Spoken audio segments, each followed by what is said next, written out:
Lord Edwasari is our court correspondent who's following this story closely in court. Lord, good afternoon to you. What else can you report about Assibey Antwi in court today? Right, so Kemini, prosecution was led by the Deputy Attorney General, Dr. Justice Remsai, and narrating the brief facts of the case, he indicated that from August 2021 to February 2025, Osei Assibey Antwi, the former director of the National Service Authority, approved the payment of over 500 million Ghana cedis as allowances to ghost names. Now, these names culminated about 63,000 individuals, or what we are terming as ghost names. Also, he additionally acquired an ease-wage card in 2022, and this ease-wage card was linked to the accounts of the National Service Authority and the ADB bank accounts. He registered this ease-wage in his biometrics and paid himself 8.2 million cedis between 2022 to 2024. Now, the Deputy Attorney General also indicated that when Osei Assibey was handing over to his successor, he did not disclose the ease-wage card which he owned. Now, later on, when he was arrested, or when they raided his house and he was arrested, that's when they discovered the ease-wage card. Now, after hearing the brief facts of the case, his lawyer, led by Osei Usu, prayed for bail for him, indicating that he's a person of repute. He served the nation in various capacities and so is not flight risk.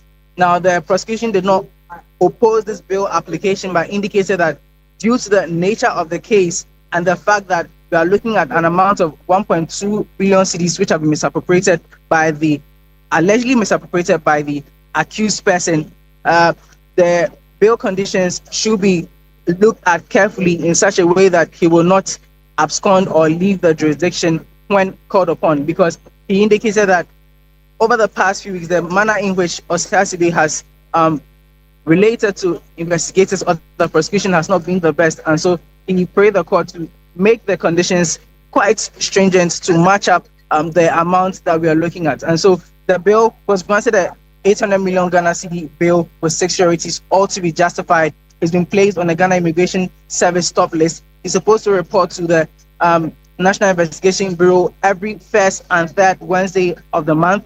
He's supposed to deposit his all passports to the registry, and then the 6 sureties are also supposed to submit all ID cards to the registry.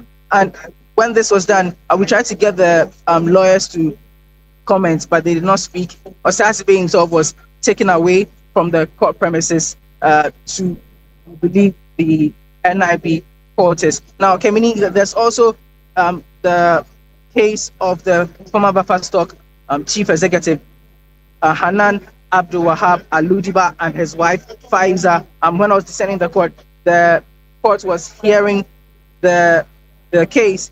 They also pleaded not guilty to 24 counts of money laundering, intentional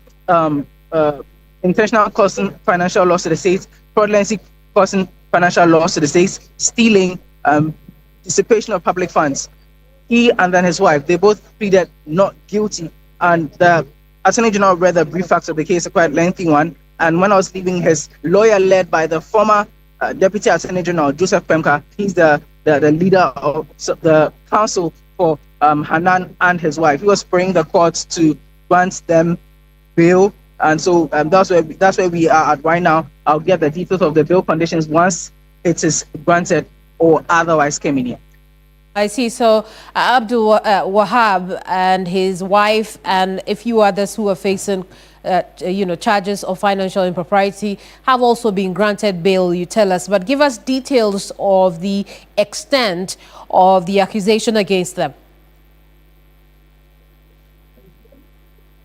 So the brief facts, as read by the prosecution, involve the amount of money that they, for example, dissipated, the transfer of monies from various accounts, the registration of companies, which, for example, Hanan owns 80% of. Now, this company, there are two companies actually. One of them is owned by his wife, and he owns about 80% stake in it.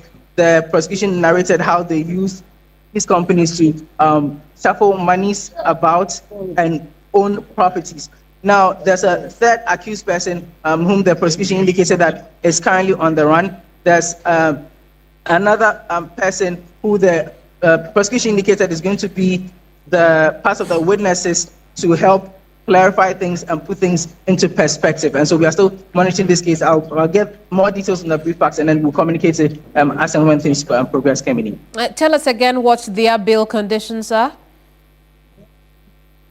As of now, the lawyers are praying for the bail, and so we do not have that because they were still arguing or praying the court for the bail when I was leaving the court, and so we'll get to know that in a few moments when this is granted by the court, Kemini. Very well, then we'll leave you to go back to court and then listen in on how things are playing out. But that's our court correspondent, Lord Eduasare, giving us the very latest on two key issues being tackled by the Attorney General in court to do with the National Service Authority and the Buffer Stock Company.